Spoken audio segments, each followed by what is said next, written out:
Our next topic in breathing and respiration is respiratory volumes and capacities. So we are going to deal with the volumes and capacities which are present inside the lung. They are not present as it is, but the volume that the lung provides for the air that we are going to discuss, and various capacities which are useful for clinical diagnosis. So we have respiratory volumes and capacities. This is more of a learning part, so you need to understand what is the particular volume and you have to remember the volume exactly, the amount of the air that can be accommodated in lungs in various cases. So first of all, we are going to see the tidal volume, that is the first volume, and this volume is nothing but a normal inspiration and expiration process. The volume of air inspired and expired during a normal breathing process, that is known as tidal volume, which happens to be 500 milliliter of air in each breath.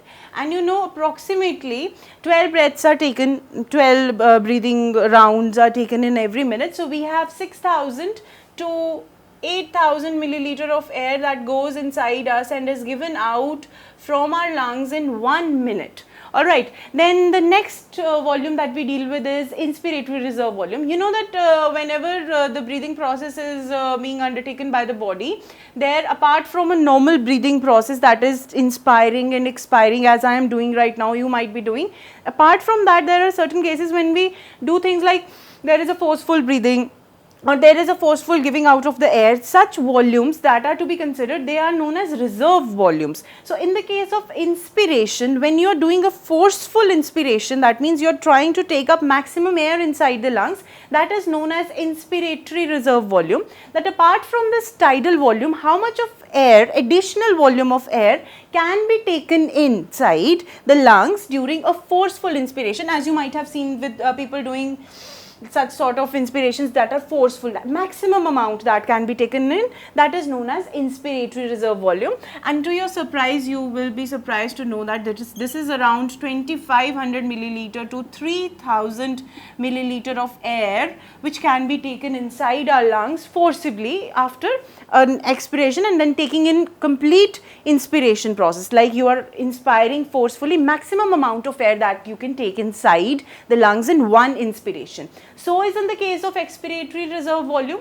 In case of expiratory reserve volume, it is the maximum amount of air that can be thrown out in an expiration process, and that has to be forcible expiration, like you have to give out the maximum air outside. Okay, you can practice this and try to analyze what I am talking about by forcibly inspiring and forcibly expiring. So this forcible expiration reserve volume happens to be around 1100 milliliter to 1200 milliliter.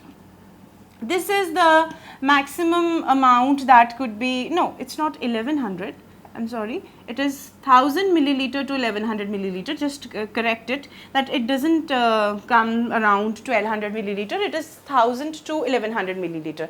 Then comes the residual volume. Now you can see the difference over here, that while the air inspired was too much, the air that could be forcibly expired, it should be equivalent to this, but it is not equivalent, it is quite lesser, it is only 1000. So what happens to this extra air? It stays inside the lungs, and it is the volume of air in lungs which remains after forcible expiration inside the lungs itself, that is known as residual volume, and this is around 1100 to 1200 milliliter. Okay, so don't get confused as I got right now. The functional residual volume, residual volume happens to be 1100 to 1200 milliliter, while the expiratory reserve volume happens to be 1000 milliliter to 1100 milliliter. Now what is there all about capacities? This was about volumes. I hope I am quite clear that these are the volumes. Apart from this, there is another volume which is present inside the lungs, that is dead space volume.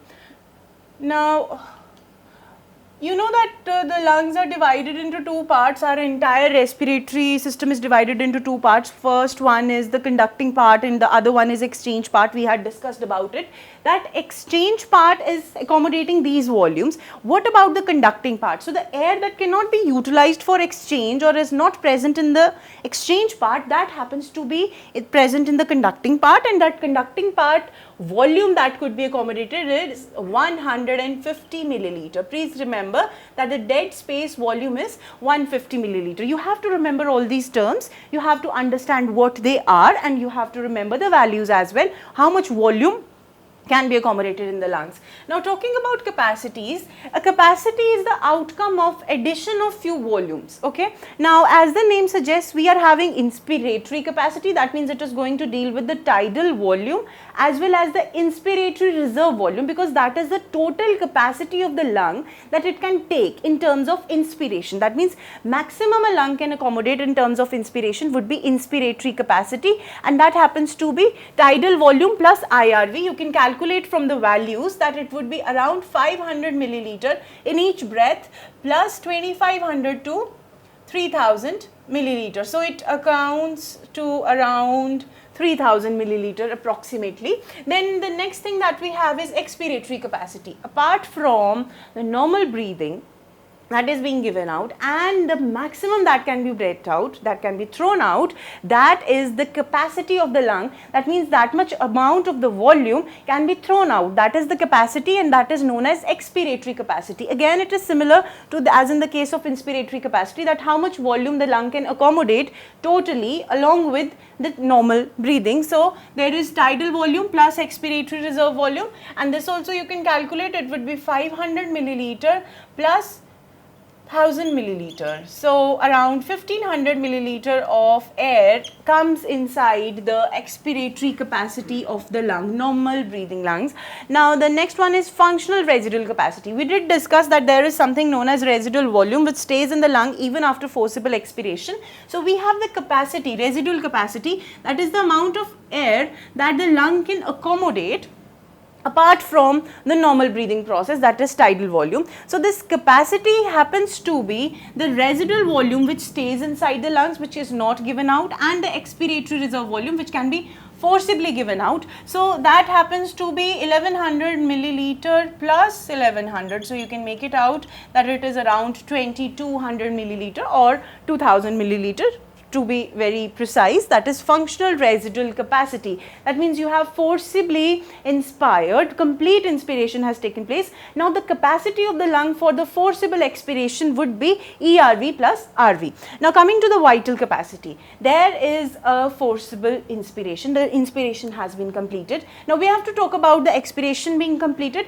how much volume of air the lung can take in a complete inspiration process. That means supposedly you create a condition in which there is no air in the lungs, the volume of air that the lung can accommodate would be the vital capacity of the lungs, and the vital capacity would be the expiratory reserve volume that was thrown out forcibly. We didn't know that that much air could be present in the lungs. Then the tidal volume, that is the normal expiration rate, and the inspiratory reserve volume, that you can inspire more and more air. So this is what is present in the vital capacity, that IRV, forcible inspiration, is being taken. Forcible expiration also has some volume, and the tidal volume, of course, that is the normal breathing volume. Then last one is the total lung capacity. All these capacities, all these volumes have to come under one roof, and that is known as total lung capacity, because there is residual volume which stays in the lungs, it does not come out of the lungs. There is expiratory reserve volume which comes out of the lungs in forceful expiration. There is a tidal volume which goes on in normal breathing rate, and there is inspiratory reserve volume, that the maximum amount of air that can be taken inside, and this happens to be the total lung capacity, because you see ultimately everything has to be accommodated in the area of the lungs where the exchange takes place. So this is the total lung capacity, the maximum amount of air you can expire, the amount that stays even after maximum amount has been expired, the normal breathing that takes place, and the amount of air that you can take in a forcible inspiration. So that is the total lung capacity. In other terms, we call it the vital capacity of the lungs, that is the normal inspiration, and means whatever can be taken in an inspiration, and the residual volume which stays back inside the lungs. So this is all about the inspiratory reserve volume, inspiratory capacities, expiratory reserve volume, residual volumes. These are the four volumes we have discussed about the lungs, and these volumes, they undergo summation and form the capacities of the lungs, which are very important for understanding the diagnosis diagnostic applications and clinical diagnosis of course is helped by understanding these capacities and seeing if the person is having these capacities and whatever alterations can be made henceforth. Thank you.